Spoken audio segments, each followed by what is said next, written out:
नमस्कार प्यारे विद्यार्थियों, आज हम आपके लिए लेकर आए हैं RAS प्री 2023। अभी जो आज 1 अक्टूबर को 11 बजे से 2 बजे का जो पेपर लगा है उसमें कुछ प्रश्न मैथ रीजनिंग के हैं, उनको अपन सॉल्व करते हैं। जैसे कि एक प्रश्न था, एक विद्यालय के 3 विद्यार्थी A, B और C एक प्रतिस्पर्धा में 3:4:5 के अनुपात में नगद पुरस्कार प्राप्त करते हैं। इसके बाद विद्यालय के प्राचार्य महोदय ने प्रत्येक विद्यार्थी को 4,000 रुपए दिए। परिणाम स्वरूप अब उनका अनुपात A, B और C के नगद पुरस्कार का अनुपात हो जाता है 5:6:7। अर्थात पहले उनका अनुपात था A, B, C का 3:4:5। अब प्राचार्य जी ने प्रत्येक बच्चे को 4,000 रुपए नगद पुरस्कार और दे दिया, तो अब इनका अनुपात हो गया चेंज होके 5:6:7। अर्थात 4,000 रुपए से प्रत्येक के अनुपात में 2 की वृद्धि हो गई। अर्थात 2 अनुपात के बराबर आ रहा है 4,000 रुपए, इसलिए एक का मान हो जाएगा एक अनुपात का 4,000/2 अर्थात 2,000 रुपए। अब ये पूछ रहा है कि बी को प्रतिस्पर्धा में कितनी राशि मिली। चूंकि बी को मिली थी 3:4:5 के हिसाब से 4 के रूप में, 4 अनुपात में, और एक अनुपात का मान आ रहा है 2,000 रुपए, तो इसको 4 से गुणा कर देंगे। अर्थात इसका आंसर हो जाएगा 8,000 रुपए। अर्थात बी को प्रतिस्पर्धा में मिले थे 8,000 रुपए। इसी प्रकार का दूसरा प्रश्न है, एक विद्यार्थी ने किसी संख्या को 5/3 की बजाय 3/5 से गुणा कर दिया। इस गणना में जो त्रुटि हुई है उसको प्रतिशत में पूछ रहा है। प्रतिशत त्रुटि क्या है? तो चूंकि संख्या को गुणा करना था 5/3, उसने गुणा कर दिया है 3/5 से, तो माना कि वो कोई भी संख्या है, वो है x, उसका 5/3 करना था, लेकिन उसने गुणा कर दिया x को 3/5 से, तो त्रुटि कितनी हुई, ये इसका अंतर निकाल लेते हैं। तो इनका लघुत्तम आएगा 15। 3 को 15 में 3 का भाग 15 में 5 बार, 5 को 5 से गुणा करूंगा 25, वो x तो कॉमन रहेगा ही। 5 का भाग 15 में 3 बार, 3 को 9 से गुणा करूंगा तो 9x। अर्थात उस संख्या में अंतर आ गया त्रुटि से 16/15 x के रूप में, यदि वो संख्या टोटल x थी तो। अब ये पूछ रहा है कि उसमें प्रतिशत त्रुटि कितनी हुई, तो त्रुटि हुई है 16/15, तो त्रुटि 16/15 x। कितने पे हुई थी त्रुटि, कितना करना था, x का 5/3 करना था, तो x का करना था 5/3, और परसेंट में त्रुटि पूछ रहा है तो गुणा 100 से कर देंगे, तो ये हो जाएगा 16/15x। एक भिन्न में दूसरे भिन्न का भाग देंगे तो बटे के चिन्ह को तो चेंज कर दो गुणा में, और नीचे वाली जो भिन्न है उसको पलट दो। ये 5x/3 है, ये हो जाएगा 3/5x। x से x कट जाए और गुणा में 100 भी है, 3 से काट देंगे 15 को 5 बार, x से x कट गया, ये हो गया 16/25 गुणा 100। 5 गुणा 5 25, और 25 से 100 कट जाएगा 4 बार। 16 को 4 से गुणा करेंगे तो इसका आंसर हो जाएगा 16×4=64%। अर्थात उस संख्या में प्रतिशत त्रुटि हुई है 64%। अर्थात इस प्रश्न का आंसर हो जाएगा बी ऑप्शन। इसी प्रकार एक प्रश्न माध्यक बहुलक जो कक्षा 10 में अभी लेटेस्ट चल रही है प्रश्नावली अपनी, उसमें से आया हुआ प्रश्न है कि यदि निम्न वंटन की माध्यिका, एक वंटन दे रखा है अपन को, वर्गीकृत बारंबारता वंटन, और उसका माध्यक ए दे रखा है और बहुलक बी दे रखा है, उसमें संबंध बताया गया है। तो चूंकि वर्ग अंतराल दे रखा है, वर्ग है 0 से 30, 30 से 60, 60 से 90, 90 से 120, और इसकी बारंबारता फ्रीक्वेंसी दे रखी है 4, 5, 7 और 4। सवाल में दिया हुआ है कि यदि निम्न बारंबारता बंटन की माध्यिका ए, अर्थात इसकी जो माध्यिका उसको नाम दिया है इसने ए से, और बहुलक को दे रखा है नाम बी, तो पहले अपन सवाल का माध्यिका निकालेंगे और बहुलक निकालेंगे, फिर उसमें जो संबंध दे रखा है कि 7 गुणा b माइनस ए बराबर 9 सी के बराबर है, तो इससे सी का मान क्या आएगा। तो सबसे पहले अपन इस सवाल की माध्यिका निकालेंगे, जिसको अपन m से इंडिकेट करते हैं सवाल में। यहाँ पे a दे रखा है तो अपन उसको a से प्रदर्शित कर देंगे। माध्यिका ज्ञात करने के लिए सबसे पहले अपन को इस सवाल की निकालनी संचय बारंबारता। संचय बारंबारता निकलेगी, पहली बारंबारता है, पहली संचय बारंबारता 4 हो जाएगी। 4 में 5 जोड़ूंगा तो अगली संचय बारंबारता 9 आ जाएगी। 9 में 7 जोड़ेंगे तो 16 अगली संचय बारंबारता हो जाएगी, और 16 में अगली बारंबारता जोड़ेंगे तो ये अगली संचय बारंबारता हो जाएगी। यहाँ कैपिटल N सभी बारंबारताओं का योगफल, 4 और 5 9, 9 और 7 16, 16 और 4 20 हो जाएगा। अब अपन को निकालना है n/2।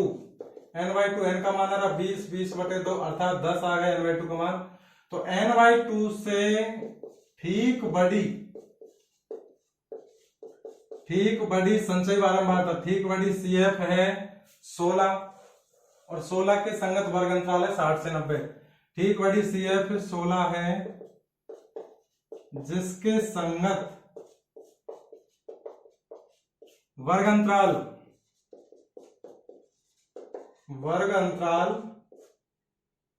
60 से 90 है। तो ये वर्ग अंतराल अपना माध्यक वर्ग या माध्यिका वर्ग हो जाएगा, माध्यक वर्ग हो जाएगा 60 से 90।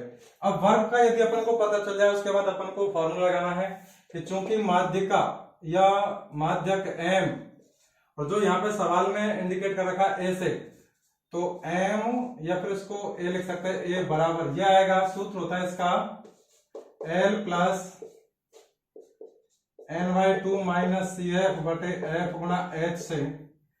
l का मान है माध्यक वर्ग की निम्न सीमा 60 प्लस n/2, अभी अपन ने मान निकाला था 10 आया है, 10 माइनस CF है जो n/2 से ठीक बड़ी संचय बारंबारता 16 है, इससे पहले की संचय बारंबारता अर्थात यहाँ पे 9 है। f जो भी माध्यक वर्ग आया है या माध्यिका वर्ग आया है उसकी बारंबारता 7 गुणा h, इन सब में अंतर कितने का है, वो है 30। तो इसका आंसर आ जाएगा 60 प्लस 10 में से 9 गया तो 1/7 गुना यहाँ 30 आ जाएगा। तो इसका अपन इतना ही लिख लेते हैं कि 60 प्लस 30/7, इसको मल्टीप्लाई करेंगे तो 6 7 42 और 7 420 प्लस 30/7 अर्थात 450/7, क्योंकि पॉइंटों में जाएगा भाग तो अपन इतना ही लिखेंगे पहले यहाँ पे। तो अर्थात a का मान माध्यिका आ गया अपना a बराबर 450/7। अब इसी सवाल का अपन को पहले बहुलक और निकालना है, उसके बाद कंडीशन लगाएंगे। तो चूंकि बहुलक निकालने के लिए अपन को यह देखना होगा कि सबसे बड़ी बारंबारता कौन सी है। सबसे बड़ी बारंबारता 7 है जिसके संगत वर्ग अंतराल 60 से 90 है, तो इसका बहुलक वर्ग हो जाएगा 60 से 90। और बहुलक का सूत्र, बहुलक होता है z, जबकि सवाल में अपन को दिया है बहुलक माध्यिका a और बहुलक b, अर्थात इसको नाम दिया है b। इसका सूत्र होता है l plus f1 minus f0 बटे 2f1 minus f0 minus f2 into h। यहाँ पे l बहुलक वर्ग की निम्न सीमा 60 है, तो 60 प्लस f1 जो सबसे बड़ी बारंबारता है वो f1 होती है, तो ये है 7। इससे पहले की f0 और f1 के बाद वाली होती है f2, तो f0 का मान 5/2 गुणा f1 का मान 7 माइनस f0 का मान 5 माइनस f2 का मान है यहाँ पे 4 गुणा h, इन सब में अंतर है 30 का।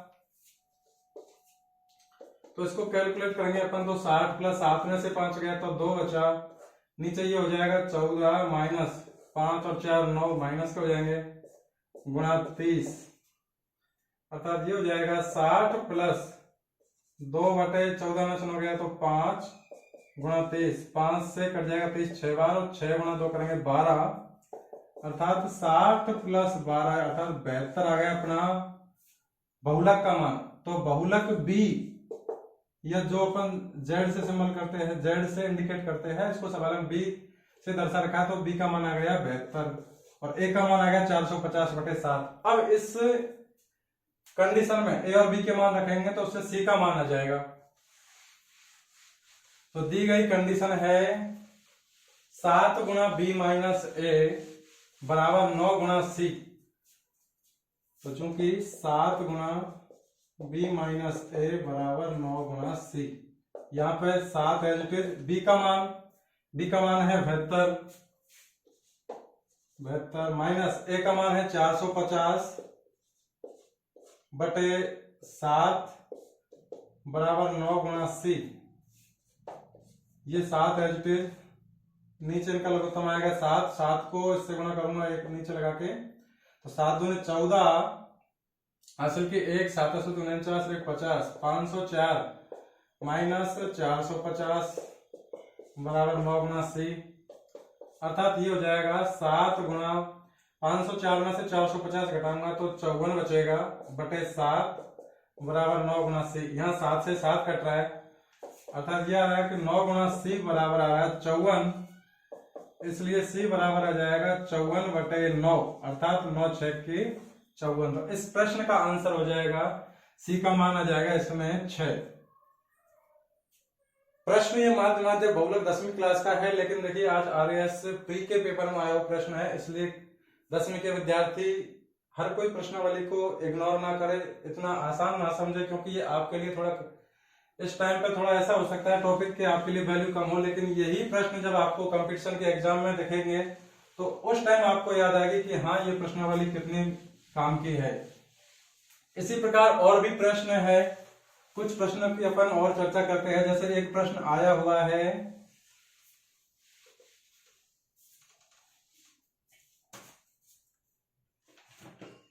प्रश्न है रीजनिंग का प्रश्न है, एक दर्पण में बड़े अक्षरों वाली अंग्रेजी वर्णमाला के व्यंजनों के प्रतिबिंबों का, व्यंजनों के बड़े एबीसीडी मतलब एबीसीडी है, टोटल एबीसीडी इस तरीके से 26 अक्षर है, इनमें से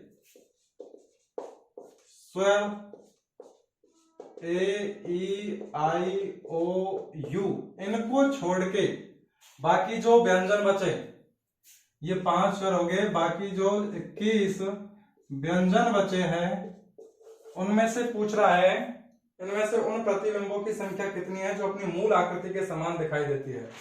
अर्थात इनको छोड़ के एबीसीडी के इतने कितने अक्षर है, कितनी संख्या है उनकी जिनका दर्पण प्रतिबिंब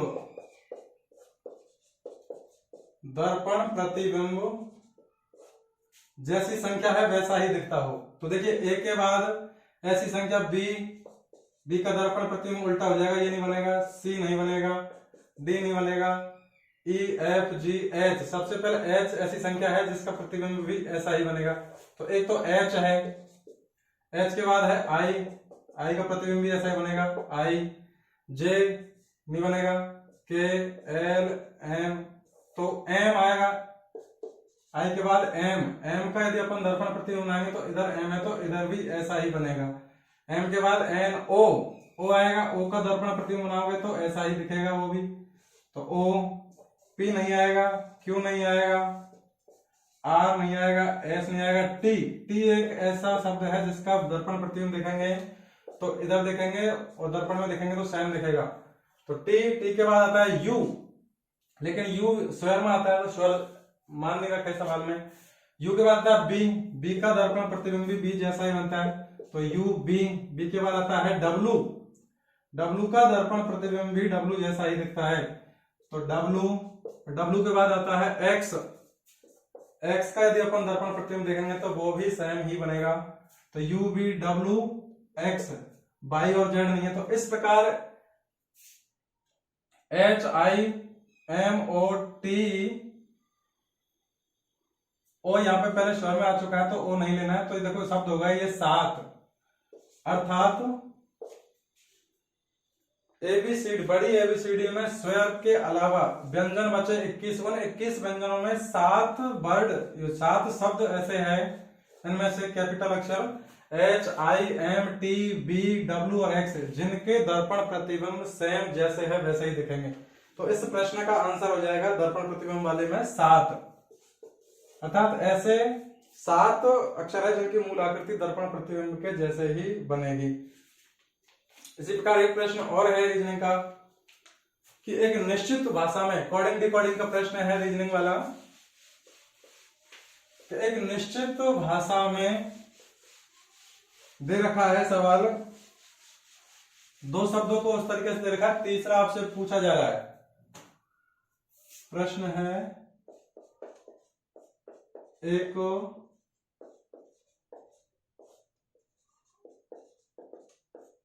निश्चित भाषा में ABONDONMENT,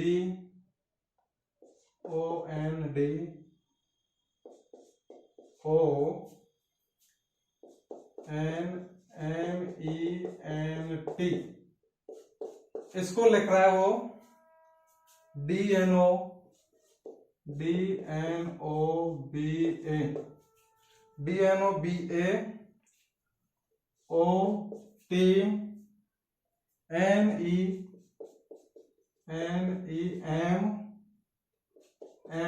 यदि इस शब्द को ये लिखा जाए, और इसी प्रकार एक शब्द और दे रखा है ESTABLISHAD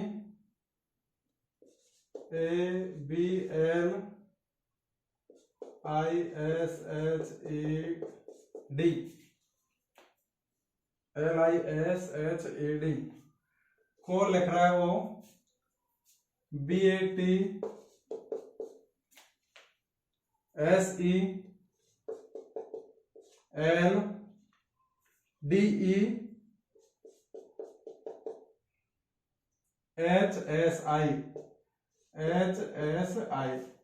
यदि इस शब्द को ये लिखा जाए और इस शब्द को ये लिखा जाए तो इसी कूट भाषा में जर्मिनेशन GERMINATION,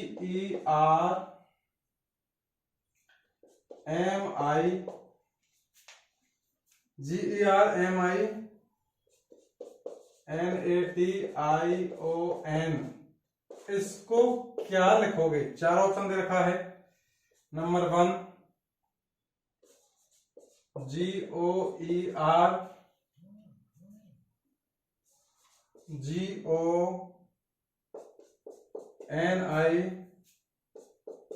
GOERGONITN, दूसरा है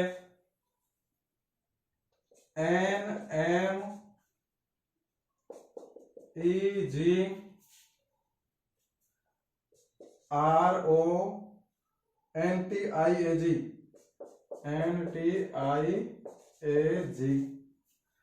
तीसरा ऑप्शन है IMREGNNOITA,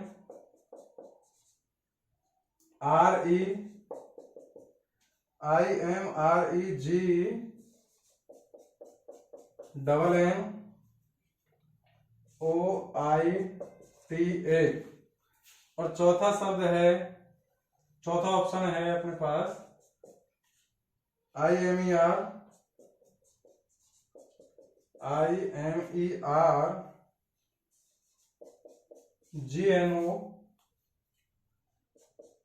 NITA,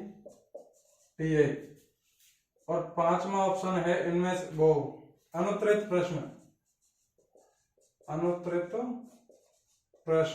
अर्थात नॉट अटेम्प्ट। आज का जो नया पैटर्न चला है उसमें 5वां ऑप्शन आता है अनुत्तरित प्रश्न, अर्थात इसका कोई ये प्रश्न अटेम्प्ट नहीं किया गया है।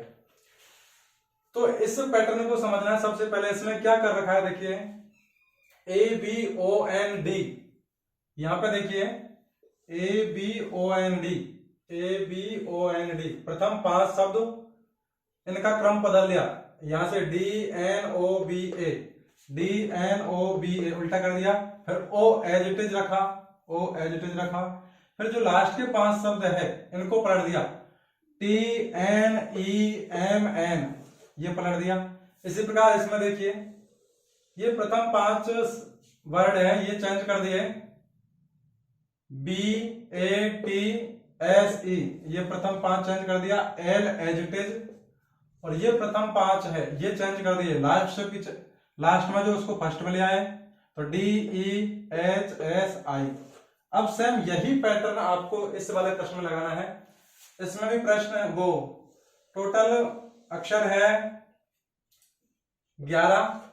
तो 5 को, प्रथम 5 को आपको चेंज करना है, जहां 5 हुआ है वहां से फर्स्ट सेकंड थर्ड उसको उल्टा कर दो सबको। तो आई एम आर, किसमें I M R, I M R, I M, इसमें नहीं, देखो ये गलत हो गया, इनमें पहले वाले में आई एम आर है नहीं है।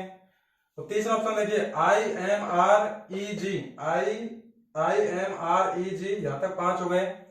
एन एज इट इज, फिर ये है A T I O N, इसको चेंज करना है उल्टे क्रम में, तो एन ओ टी आई ए, ये 5, ये 5 बीच वाला एज इट इज। तो इस प्रश्न का आंसर हो जाएगा सी। इस प्रकार और भी प्रश्नों के आंसर जानने के लिए हमारे चैनल से जुड़े रहिए। फिर मिलते हैं नेक्स्ट वीडियो में, तब तक के लिए धन्यवाद।